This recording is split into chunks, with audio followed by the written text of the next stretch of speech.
I owe my career to Science for Peace. I'm very grateful to be here. I live between two worlds, the military world and the peacenik world. I started off on the streets in Toronto and New York City, protesting against too much militarism and against nuclear weapons. And eventually I found myself working for the Department of National Defense and always trying to straddle this, the divide between those two, but finding it intellectually fascinating and just extremely a sense of something to contribute to the military schools, something about the United Nations, about peacekeeping, contribute to peace movements, something about what the military does and the value of NATO. Now, some people in the peace movement think that I am a wolf in sheep's clothing. That is, I'm really a hawk, or to use another animal analogy, and I'm coming in among the sheep, and I'm going to, as a wolf, trying to really promote that attitude. But the truth really is that I'm actually a sheep in wolf's clothing. I'm going to the military institutions. I'm pretending that I'm a hawk at times. I was leading a syndicate this afternoon at the Canadian Forces College. And at the same time, I'm really trying to promote the United Nations, and I'm sort of known as the Mr. UN, or the UN person on staff who's always trying to get more interest in the UN, which is very much seen as a very poor cousin to NATO. NATO is so central to military mentality and military thinking, and the UN is a far second in terms of international contributions and thought among the military circles. Indeed, Canada's contribution now to UN peacekeeping is at an all-time low. Not since 1956 have we had fewer peacekeepers, just 26 total peacekeepers, 17 military and 9 police. And the total number of women, military women we provide to peacekeeping now is 2. So a rather embarrassing statistic, and I've devoted my career towards trying to bring Canada's contribution back up to something respectable. We had not 2-0, but just 2 on one hand. And we had a history of providing for 40 years 1,000 peacekeepers, right? So it's just, and our main initiative in the peacekeeping field is promotion of women and participation in peacekeeping. So we're not doing what we're saying. However, Arnd and I have both agreed to make this a very friendly debate, discussion. So I'm going to open up in debate style. I'm going to present one side of the argument. Arnd will present the other side. I'm delighted that he's here to do that. And then in the discussion, you'll see that I have a more nuanced view. But the point here is to be able to bring both sides. When you do that, you get a better sense of what the main arguments are, and then the nuance can come in a little bit later. And hopefully we'll generate both light and heat, and a lot more light than heat. But a little bit of heat, I think, is a good thing. So, should NATO exist? I have an emphatic answer: yes. And NATO does exist for a good reason. It's a defensive alliance to protect Europe and North America. It supports the UN Charter. Even the NATO Charter starts with a mention of the United Nations. And it embodies the most democratic nations in the world, many of them social democratic nations. And in order to understand why NATO exists today, you have to look at the history and understand that we come from a very painful past, including World War II, where the nations that are the center of NATO fought against fascism. Hitler, Mussolini, Imperial Japan. These were countries for which you could not just say, we are not going to form alliances. You needed to be able to fight them on the ground. And I think even those who are strong pacifists, for whom I have the strongest regard, have some doubts about whether pacifism should have applied in 1939 to 1945, when Hitler's soldiers were on the march and Imperial Japan was spreading across Asia, and the threat to democracy was huge. So this need for allies meant that you needed to get nations to work together militarily. And with the United Nations, the big hope was that the UN would make the alliances no longer important, and that the UN as a collective security organization would enforce the peace, that it would actually provide under Chapter 7 the military, land, air, and sea forces needed to enforce international peace and security. But the big mistake was made by Franklin Delano Roosevelt to allow Stalin to have such a large say in the makeup of the UN, and a Soviet veto in the UN Security Council. So very soon, Stalin was not abiding by the rules of creating a more peaceful world order, but was intent on grabbing Eastern Europe, which he successfully did. An Iron Curtain came up, and very little information could get out. And once one of those countries got in the communist grip, they were not able to be released. When Hungary tried in 1956, the Soviet tanks were there to repress them. When Czechoslovakia tried in 1968, similar sort of thing. And NATO was created out of that desire to stop that Iron Curtain from moving westward. And so in 1949, with leadership from the United States and in particularly Canada and Lester B. Pearson, in order to make military forces ready in case they needed to deal with aggression again, so that we weren't caught on the back foot like most nations were in 1939. And NATO exists as a defensive alliance. And since the very beginning, it had an open door policy. And the first few years, it was 12 original members in 1949, and then 55 accepted Greece and a few other countries. But the idea was, we're not an imperial alliance trying to seek new members. It was a defensive alliance for which there was an open door policy that countries could apply to NATO and get membership. So the idea that some sort of neo-imperial alliance is mistaken. And it even allowed for flexibility. France withdrew from the military structure in 1966, and showing that you could still be a member of NATO without actually being part of the military structure. And during the Cold War, NATO prevented further expansion. After NATO was created, the Soviet Union had a very hard time moving into the Eastern Europe and indeed in all of Europe. And part of that was the backing that behind that if the Soviet Union were to use military force, which it always used as if the propaganda of communism didn't work, then it was ready to use military force, that it could be checked by NATO powers. So we come to 1989 after the Cold War, and Mikhail Gorbachev, had a very enlightened policy, and he allowed the two Germanys to join together. And yes, there was a discussion with Secretary of State Baker about whether this would mean that NATO is expanding, and Baker said that it wasn't going to expand. But that was not that was a statement of the day. It was a statement that pertained to the situation of allowing Germany to unify. And indeed, it wasn't until 10 years later that NATO actually did expand. So from 89 to 99, it wasn't expanding. But at one point, the Russian president, Boris Yeltsin, actually was considered having Russia join NATO.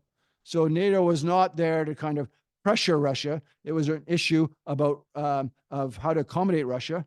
And in 1994, there was a partnership for peace established by NATO. And indeed, it started the Science for Peace program. And I remember talking with Eric Fawcett, the founding president of Science for Peace, about, hey, they've just borrowed our name, Science for Peace. NATO was doing Science for Peace. We wrote them a letter, sent it to Brussels and everything. And eventually they changed their name into Science for Peace and Security. 1997, NATO formed the NATO-Russia Council. Subsequently became named that in 2002. Before that was a permanent joint council of NATO-Russia. But this was an outreach to Russia to show that there didn't need to be hostility between the two, that NATO was willing to work with Russia on issues. And indeed, NATO did not shoot a single shot in anger during the entire Cold War. It was only in 1994, when there was ethnic cleansing being done in Bosnia, that when there was a double key system with the UN having one key, NATO having the other key, and they both had to say, yes, we need to use force, that NATO used force against Serb air power. And it wasn't enough, because the genocide happened in Bosnia in July of 1995.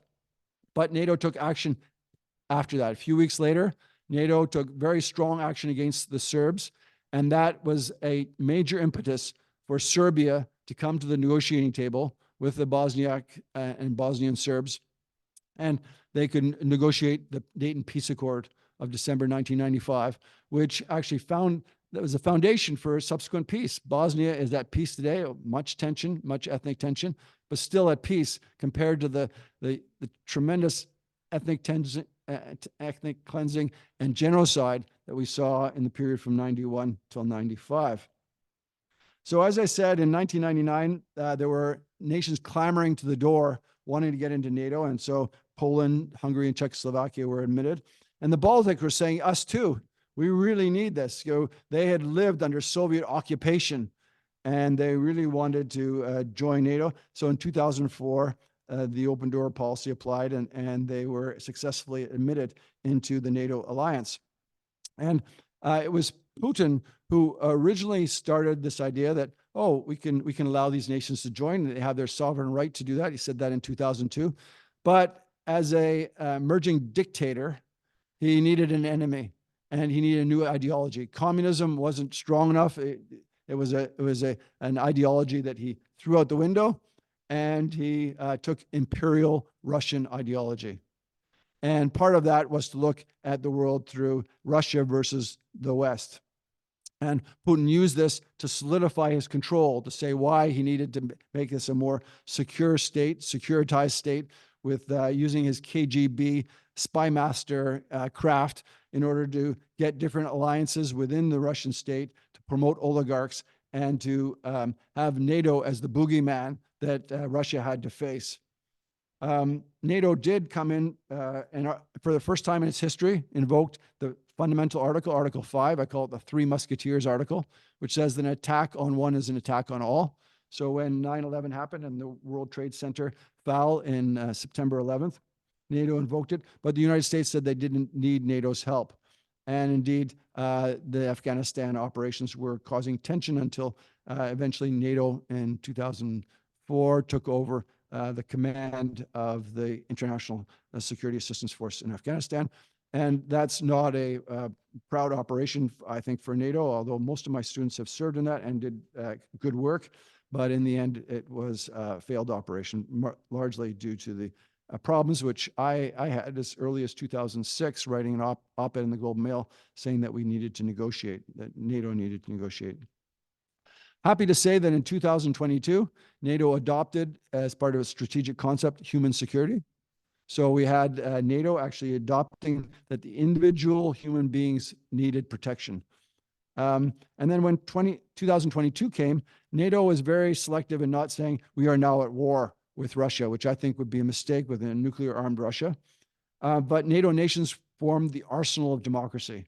They provided the weaponry that allowed the Ukrainians to defend themselves against an unprovoked, illegal invasion of Ukraine.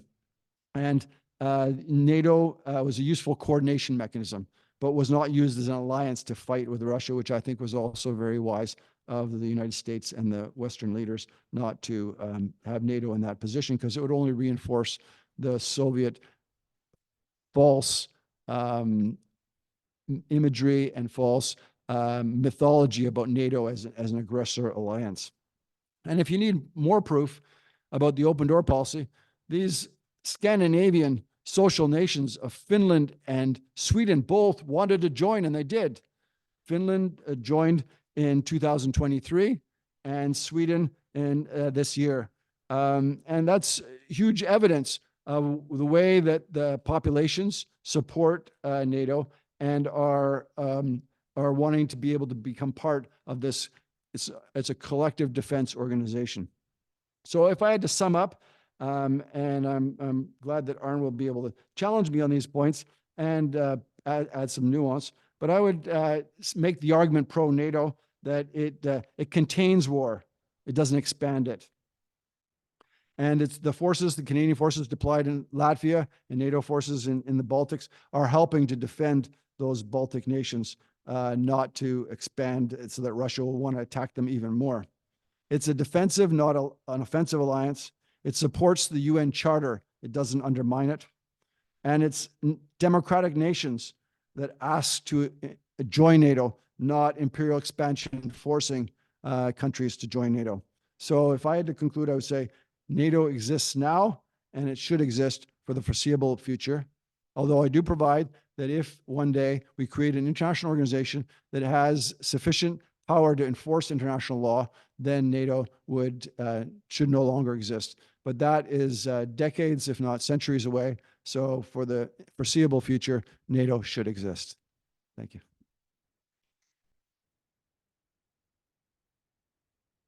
Thank you very much, Walter. And now let's go directly to Arnd. Thank you. And thank you, Walter, for a very insightful presentation. And thank you all for coming. And thank you to Science for Peace for inviting me to this event. I did not prepare oh, right. The microphone is probably important, yes. Although I do have a loud voice that carries reasonably well, but I'll hold my microphone anyway. Where to start? A good place to start is, first of all, while I am arguing that NATO should not exist in this particular discussion, which I would say more as a discussion than a debate, but a discussion, I will argue that it should not exist, not because I'm not aware of the value of NATO and its historical role. I was born in Germany, and most of the time that I was a kid, grew up about less than 50 kilometers away from the Iron Curtain, the border that ran between East and West Germany. And do remember being taken I think it was in 4th grade, on a field trip to the border, where we got to see the guard towers with guards permanently stationing the guard towers with binoculars and machine guns. And it was explained to us the distance between us and those guard towers, which we were separated from by barbed wire, were mined such that you would not be able to make it through that territory, and that indeed very few East Germans were able to make it through that territory. And that the purpose for those guard towers and for the mines was not to keep West Germans out, but to keep East Germans in. And in that regard, it told me an awful lot about the nature of the Soviet system and its relationship with its allies in the Warsaw Pact Treaty, and the extent to which NATO seemed to be a pretty good idea, especially since it also seemed evident that when NATO came into existence, the Western European countries, starting with Germany, certainly did not have the capacity to defend their own territory. They relied to a large extent on the United States, and the United States somewhat charitably maintained its troops. And again, we were about 5 kilometers away from one of the biggest air bases just south of Frankfurt, where I grew up. And in that regard, we certainly looked at the United States as a champion of our own security and a guarantor of our security. And it should also be understood that there was, at least in the initial part of the Cold War, no real threat to the United States. The United States really played this role in a almost charitable way with regard to Western Europe.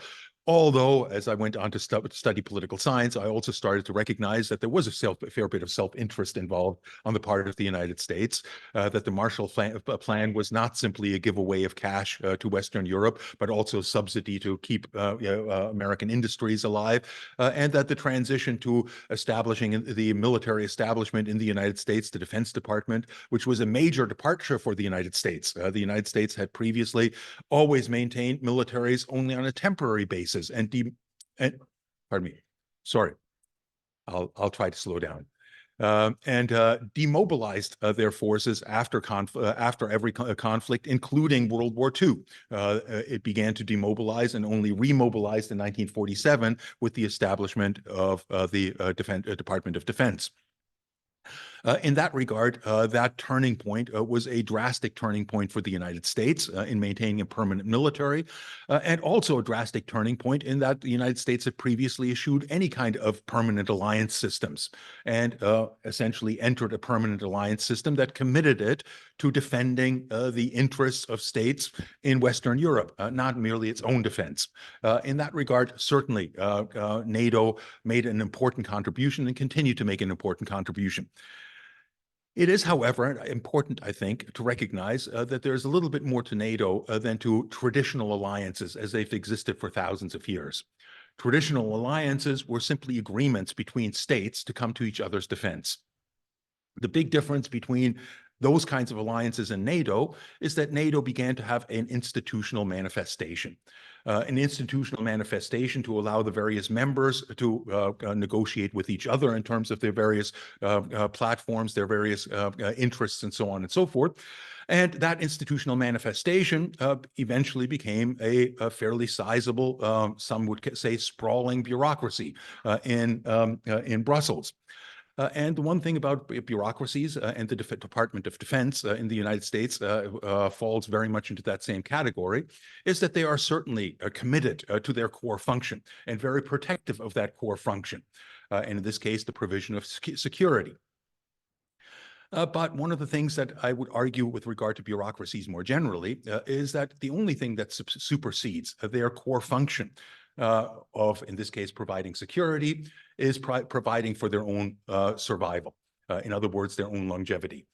Everyone that works within those bureaucracies becomes dependent in regard to their career, their income, and so on and so forth on that existence of that bureaucracy. And in that regard, there is a very strong tendency for those bureaucracies to outlive the purpose for which they were originally created. In that regard, I would argue that it would have been very much more desirable for the United States at the end of the Cold War, when the Soviet Union essentially fell apart and the Warsaw Pact that it dominated far more than the United States dominates NATO, fell apart with it, to seriously demobilize. And I think it would have been a good time for NATO, likewise, to reform to a considerable extent. Now, Walter has already outlined the extent to which NATO did and was open to a transformation of its function to a considerable extent.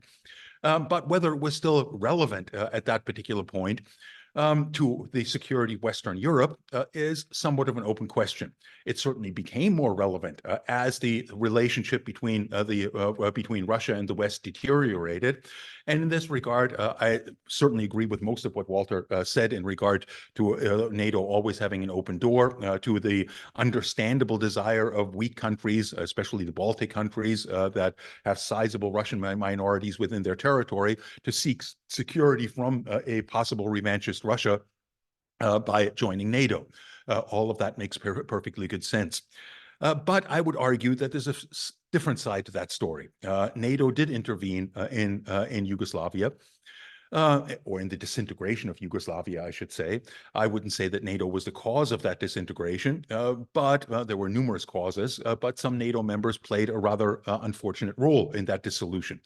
I would unfortunately say that the country of Germany, which was the first to recognize the independence of Croatia and Slovenia, started the ball rolling toward the reemergence of nationalism in Yugoslavia that eventually tore the country apart and led to the ethnic cleansing, first in Croatia, then in Serbia, and then throughout the rest of the region. But NATO's involvement in that regard was reactive to a large extent, and at least in the initial component described by Walter, one that was relatively positive.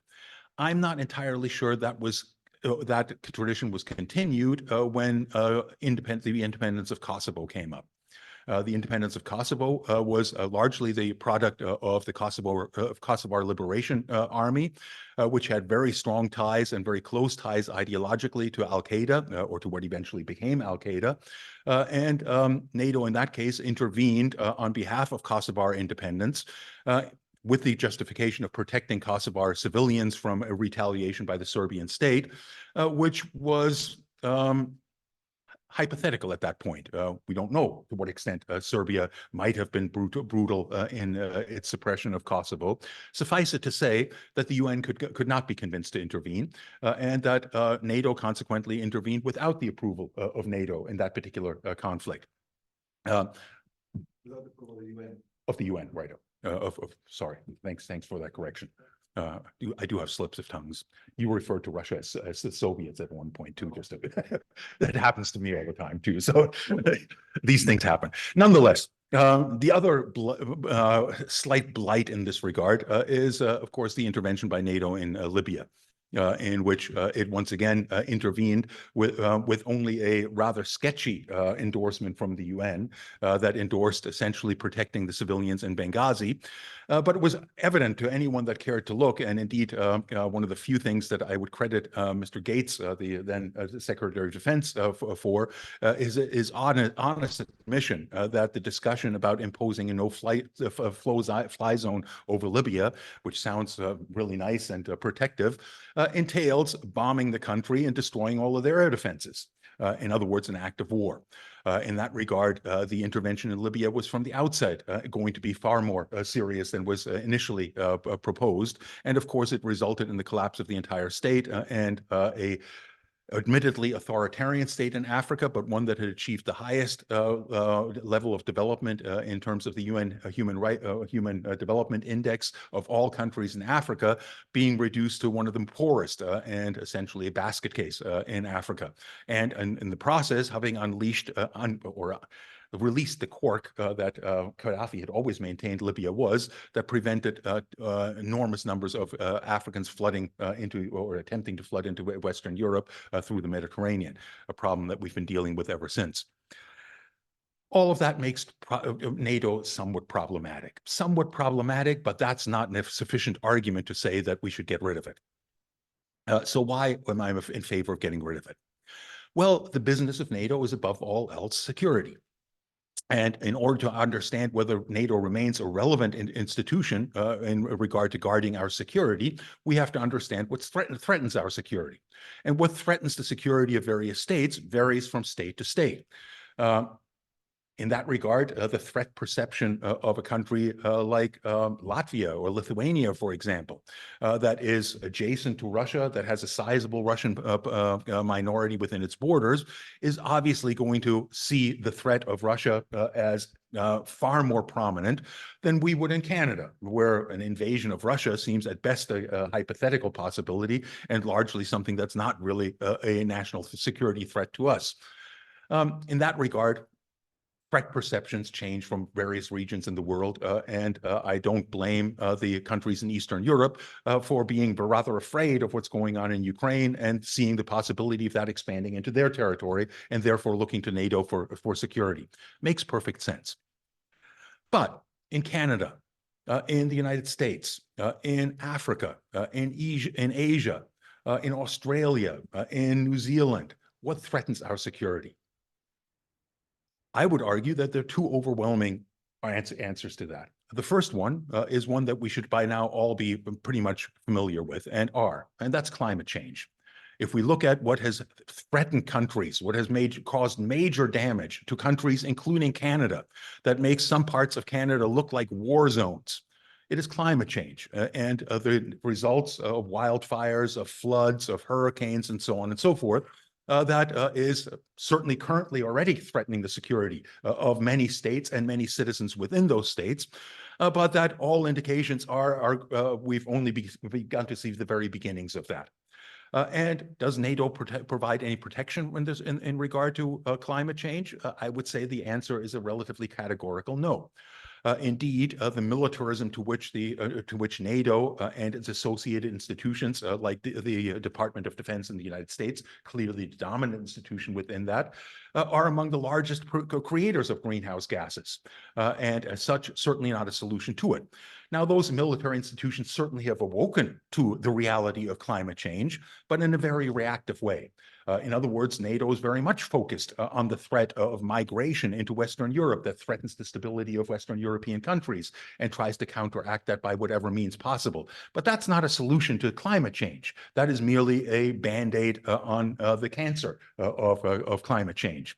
And in that regard, NATO certainly does not provide us with greater security. The stronger argument for getting rid of NATO, I would argue, is a realization that surfaced in the 1980s. It surfaced in the 1980s in large part as a result of problems that were emerging, again, related to the environment, and in this case, the increasing evidence of a hole and a expanding hole in the ozone.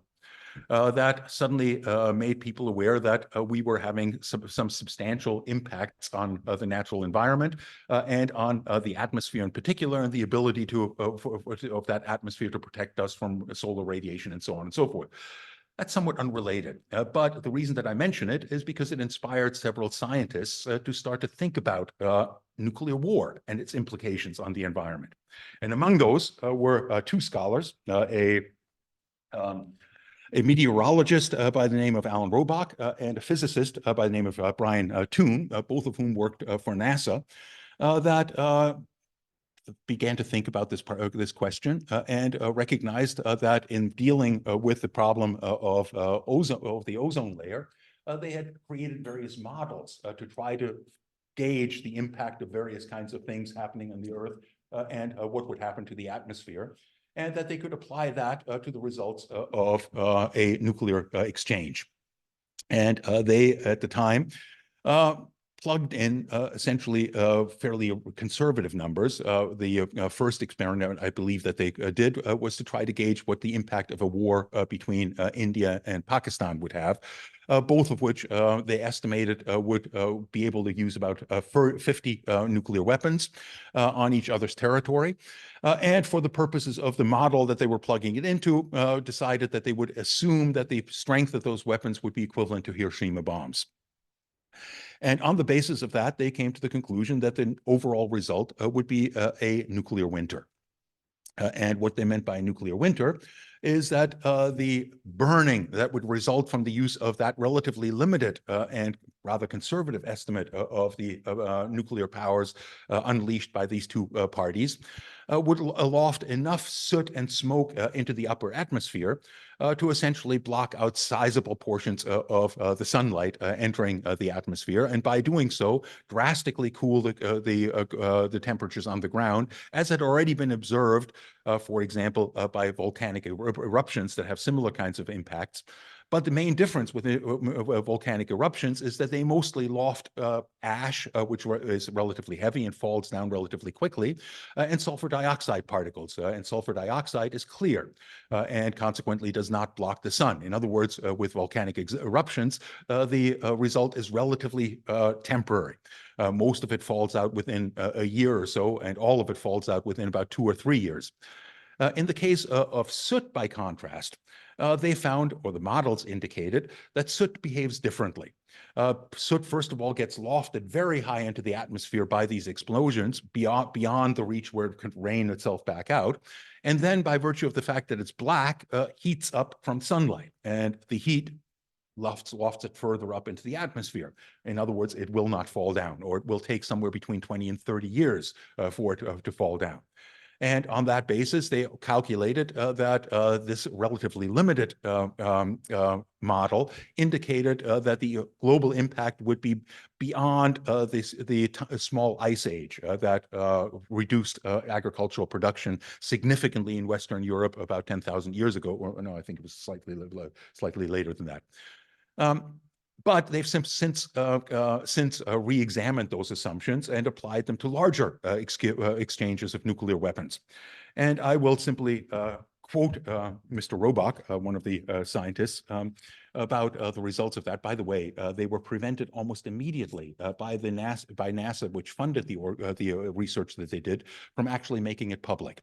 And they subsequently had cooperation with the Department of Defense to further their study, but were also muzzled by that. Then they then they wrote 2 papers on the impacts and submitted them to Science and Nature, both of whom turned it down. And one wonders why scientific journals of that sort would turn something as drastic as these kinds of studies down, given the importance of the questions that it raises. Robach states, it turns out that if the United States attacked Russia on a first strike and Russia did nothing, the climate change resulting from that would kill everyone in the United States. We'd all starve to death because of the climate response. People used to think of this as a mutually assured destruction. If you attack one country, they'll attack you. But really, it's being a suicide bomber. It's self-assured destruction. If you attack the other country and they don't do anything else, you're going to kill yourself. And so threatening the use of nuclear weapons is acting like a suicide bomber. It just makes no sense at all. And I don't think most people in the defense establishment that we know of are even aware of this. So that's what's really scary. They aren't even aware. They just think of these as just bigger bombs, like the ones they're used to. That's pretty scary to me. And I think it should be pretty scary to us. It should be all the more scary. Okay, should be all the more scary because we continue to ramp up nuclear tensions. And in this regard, just last week it was reported the North Atlantic Alliance has just kicked off its yearly war games that stimulate a nuclear conflict with, or simulate a nuclear conflict with Russia. The Kremlin announced the drills, which Moscow views as an annual provocation. On Monday, NATO began the war games, dubbed Steadfast Noon, involving 13 countries, 2,000 troops, dozens of aircrafts, warplanes, including some that are capable of carrying nuclear weapons, such as the F-35. The Kremlin responded immediately and sharply to the drills, and I won't bother you with the response. You can pretty much anticipate what they said in this regard. One of the problems and one of the reasons why I would say that NATO is highly problematic is that it is, and in this regard, it is well worth reading The Doomsday Machine by Daniel Ellsberg, who looks at this question in extreme detail. That one of the most likely sources of a nuclear conflict is not necessarily a calculated decision by either the Russians, again, my mistake, or the United States setting off a nuclear war. What is far more likely, and what was avoided only narrowly on a couple of occasions during the Cold War, is an accidental start of a nuclear war, a miscalculation. A miscalculation, in one case, a miscalculation in which a wrong program was fed into one of the American nuclear installations. That was a rehearsal, but that was interpreted by those operating the weapons as an actual attack on the United States. They discovered the mistake before they launched their weapons, but that wouldn't always happen. On another occasion, geese were mistaken for incoming missiles and so on and so forth. Tensions, especially when there are drills going on, like the ones that I just mentioned, become extremely high. And it is not surprising that the Russians would be extremely jittery, especially when they can't tell the difference between an F-35 that is merely participating in these drills and an F-35 carrying nuclear weapons. This is also taking place in the context in which the United States, but with very little in the way of objections from NATO, more or less dismantled all of the treaties that were developed during the Cold War to prevent precisely this kind of miscalculation. And that included first the Anti-Ballistic Missile Treaty, but perhaps even more importantly, the Intermediate Nuclear Forces Treaty and the Open Skies Treaty. There are no longer any kinds of treaties that restrain either of these actions, and consequently, the likelihood of a accidental exchange is very real. I'm going to finish, and I know I apologize in advance for overstaying my welcome in this regard, by quoting a very unexpected source. And this is Paul Nitze. Paul Nitze is probably the definition of a hawk. He was the author of NSC 68, the National Security Council document issued in 1950 that spelled out the basic posture of the United States throughout the Cold War, including the doctrines of deterrence and containment. And 40 years later, he said, "The fact is, I see no compelling reason why we should not unilaterally get rid of our nuclear weapons. To maintain them is costly and adds nothing to our security. I can think of no circumstances under which it would be wise for the U.S. to use nuclear weapons, even in retaliation for their prior use against us. It is the presence of nuclear weapons that threatens our existence." And the reality is that NATO is committed to nuclear deterrence. And the response to the attempts to outlaw nuclear weapons embodied in the treaty to prohibit nuclear weapons met precisely with that response from NATO. Canada has not signed on to it, and the Canadian government has maintained, wrongly, since Germany and the Netherlands did attend, that it can't even attend the meetings of the parties to the treaty to ban nuclear weapons. In that regard, I think that NATO has become a threat to our security, a threat to our continuous existence, and should be eliminated as soon as possible, although I'm under no illusion about that happening anytime soon. Thank you.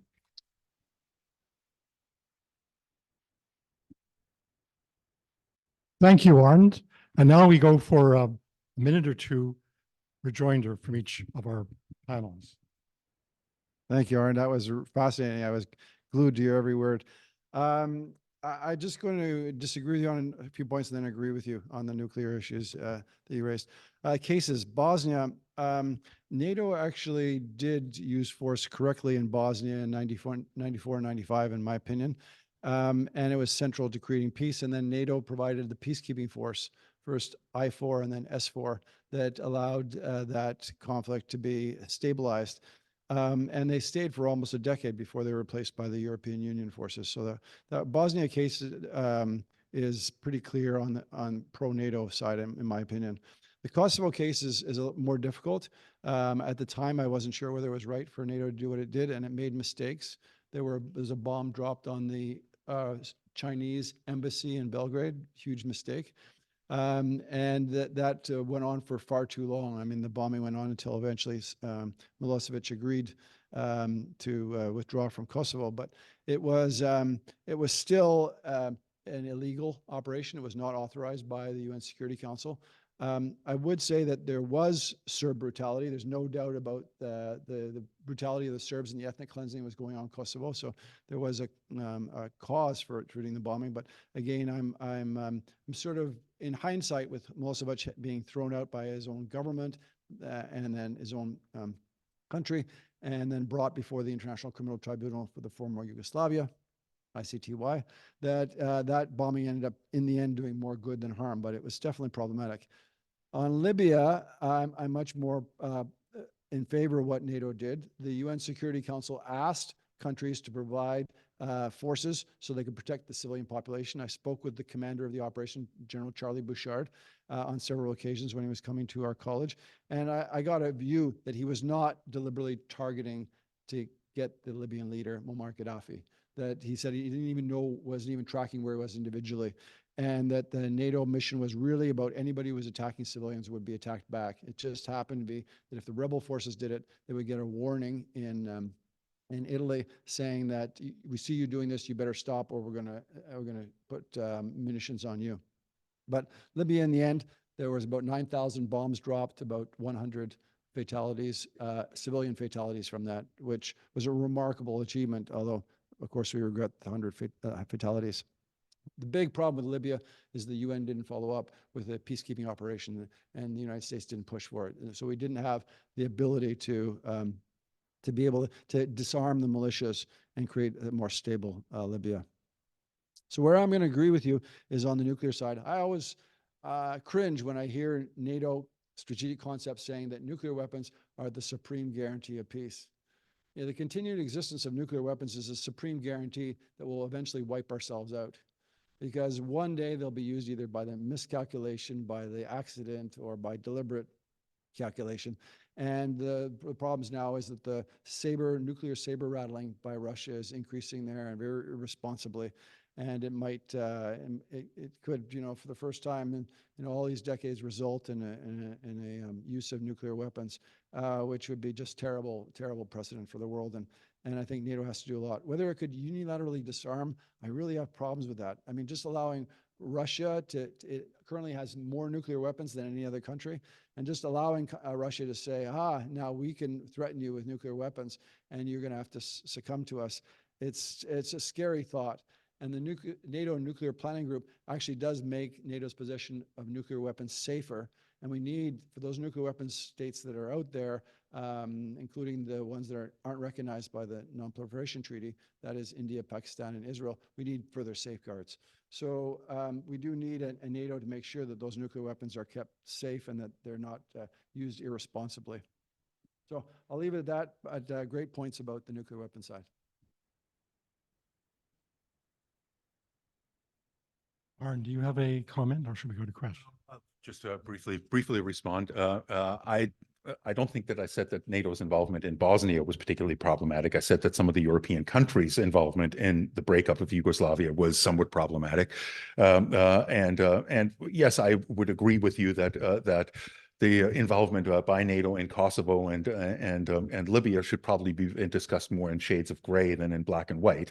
And in that regard, there certainly were justifications for NATO to take some action in Bosnia, pardon me, in Kosovo.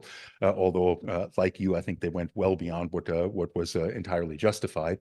And I think that in the case of Libya, the unintended consequences turned out to be much worse than the anticipated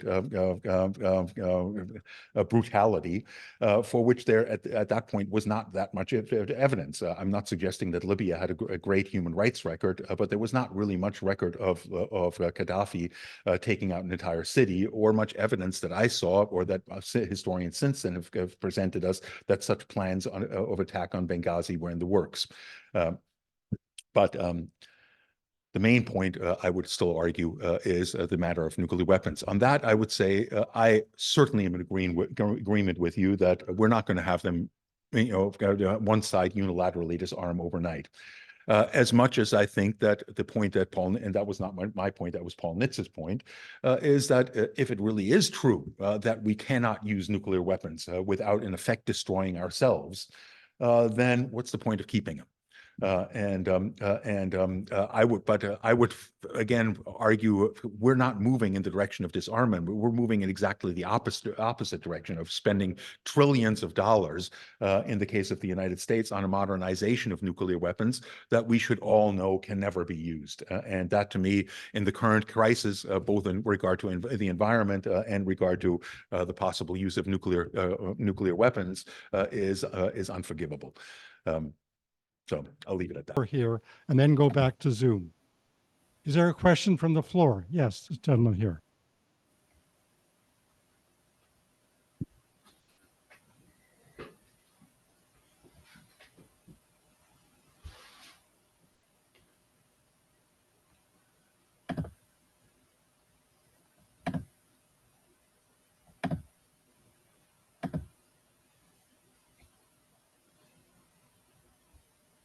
Or you can just come up and use this microphone, might be the easiest way to do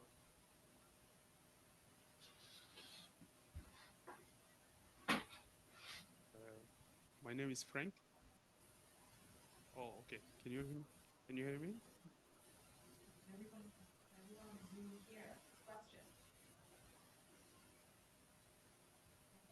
Hello, hello. Can you hear me? Melissa, can you If you could speak up a little more. Okay.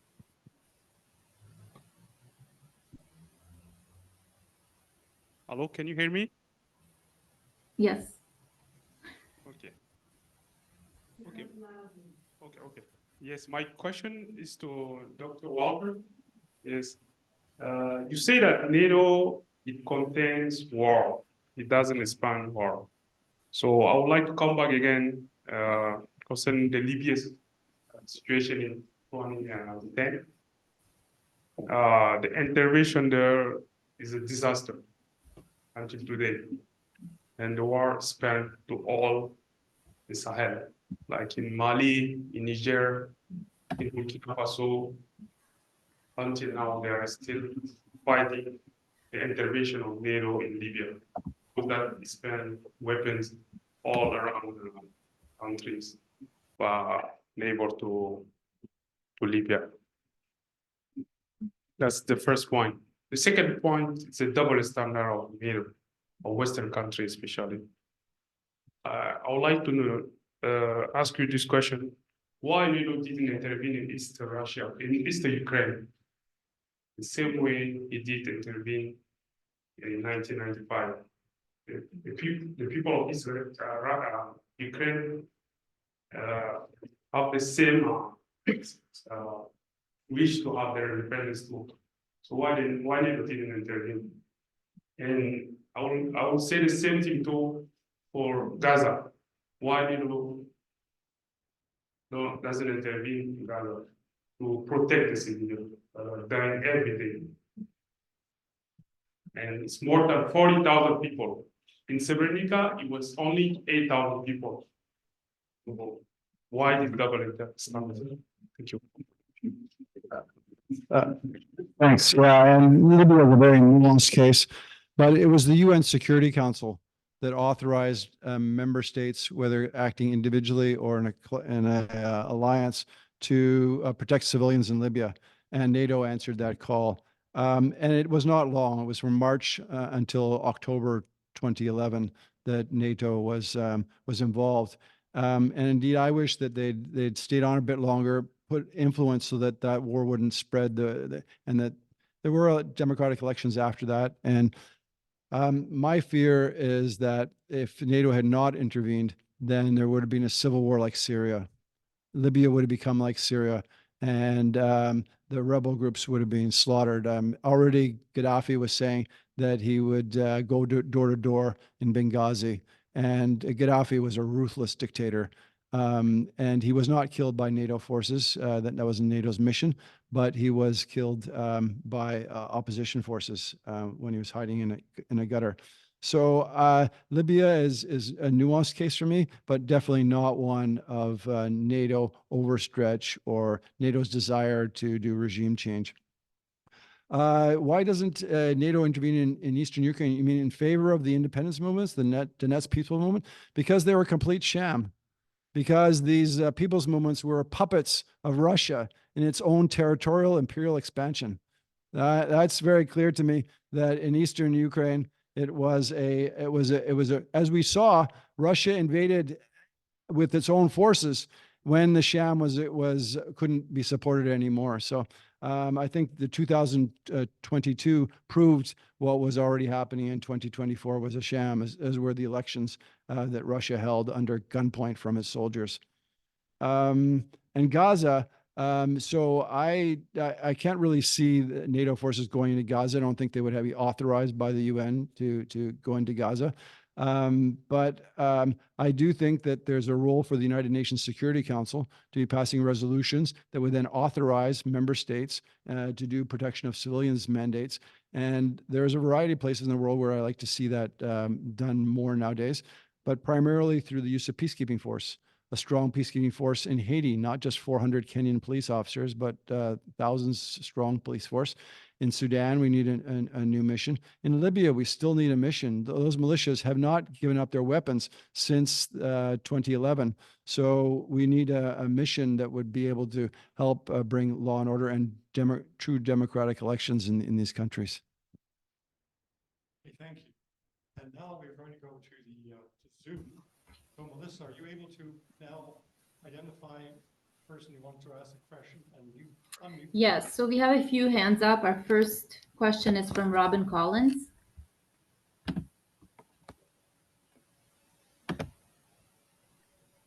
Hi.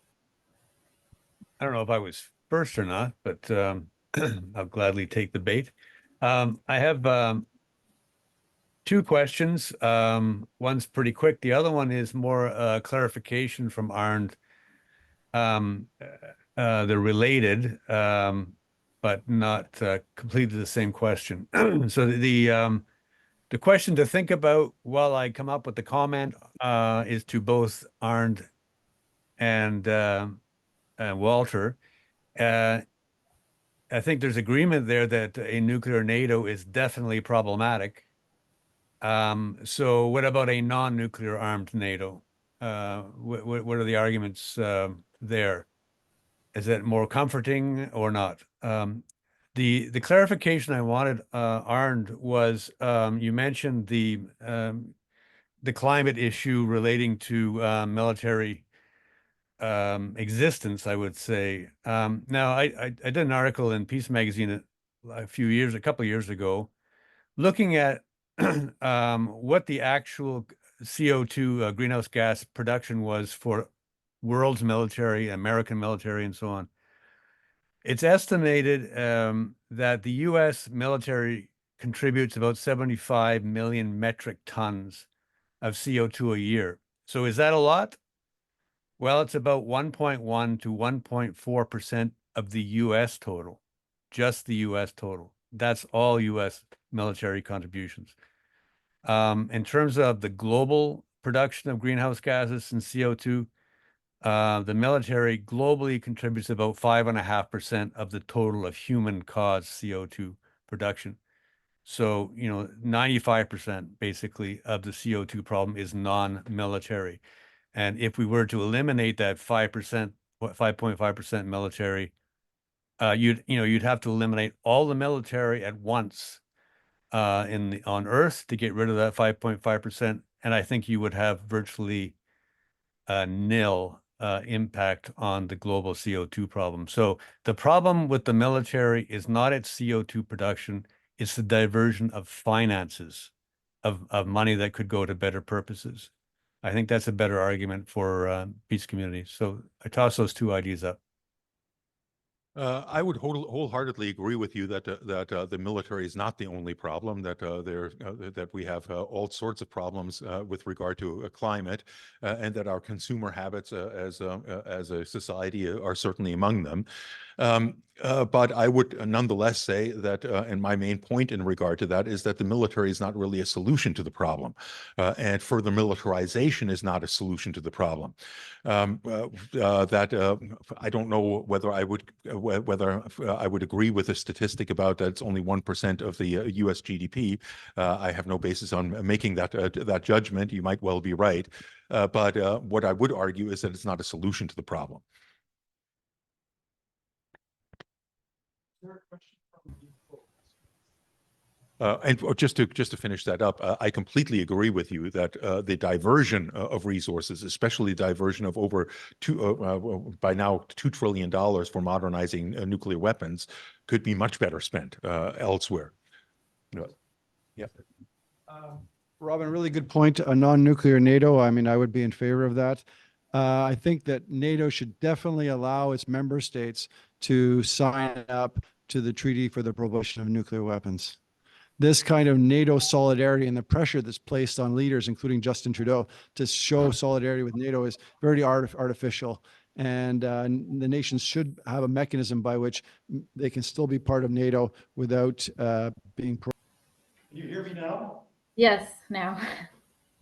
Yes, I asked if you would, I noticed that Douglas Roach had his hand up in the beginning. I wonder if you would please recognize him and unmute him so he can ask his question.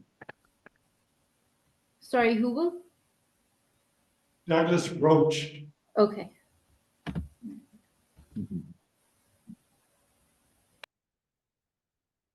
Can you hear me? Yes. Okay, thank you. First, congratulations to both speakers. You made very fine presentations. I have two questions, both directed to Walter. The first question concerns the expansion question.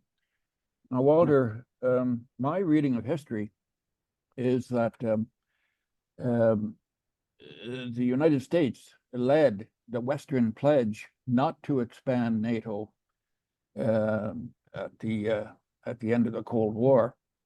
There's even a book written detailing all of this subject called Not 1 Inch. And you indicated that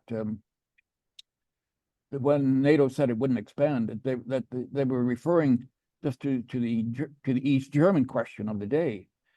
But Gorbachev understood that pledge to be permanent, that NATO would not expand at all. And that, of course, was completely, that pledge was broken.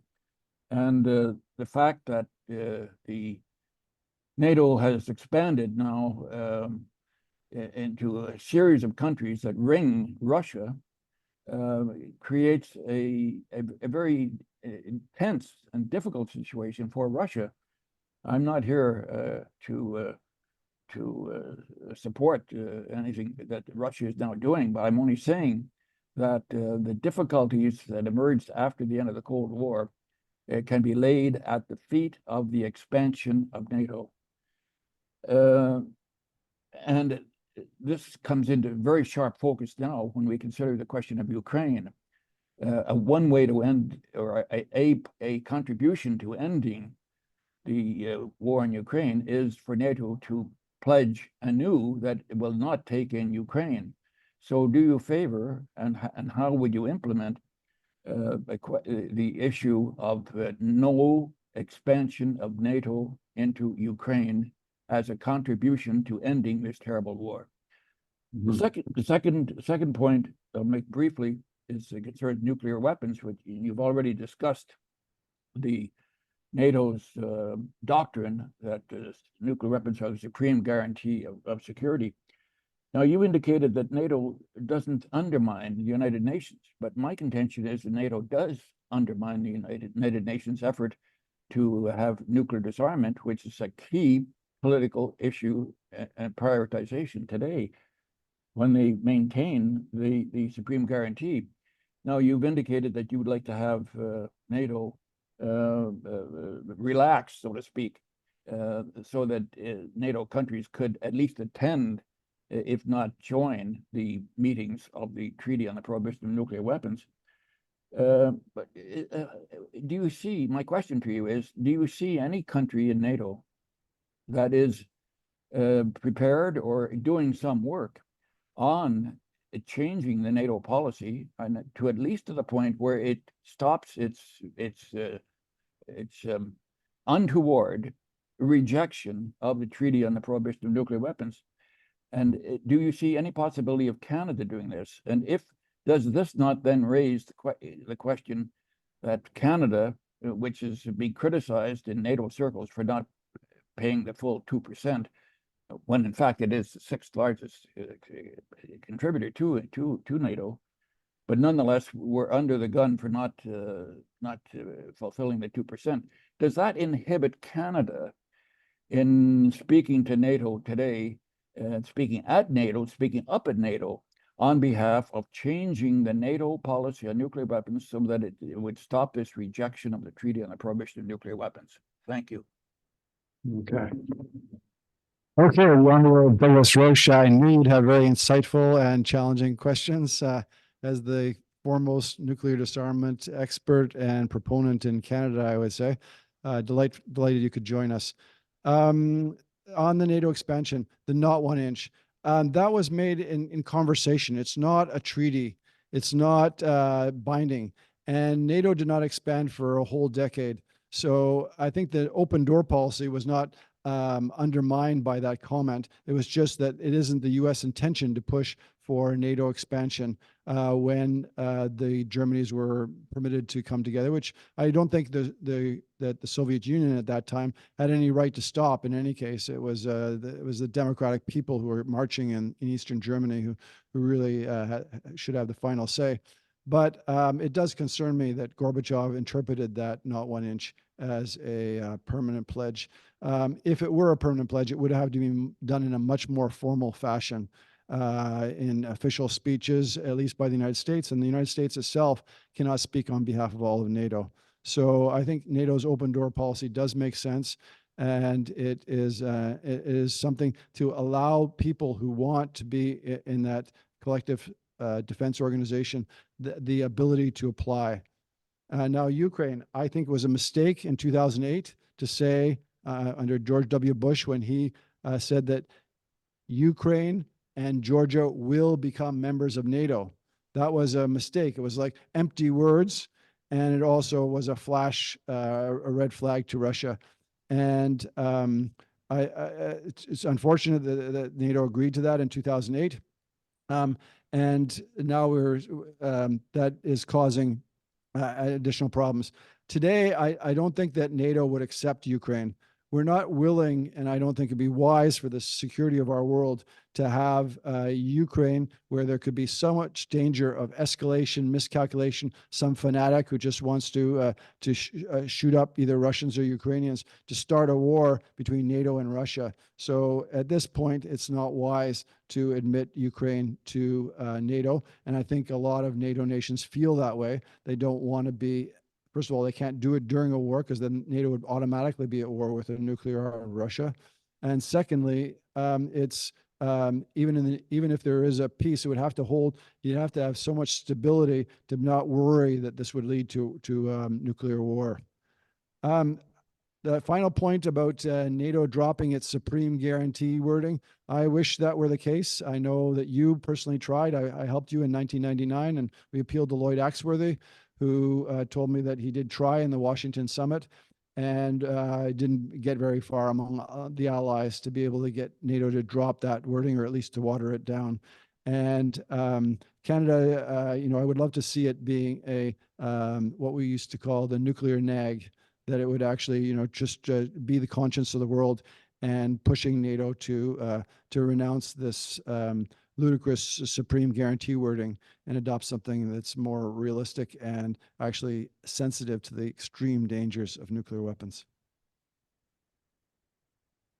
But do you see any country in NATO that Canada could even work with, or do you see Yeah, a not- group of countries that Canada could join, so it wouldn't be alone in fighting this insidious insistence that nuclear weapons are the supreme guarantee, which has been proven as it's wrong?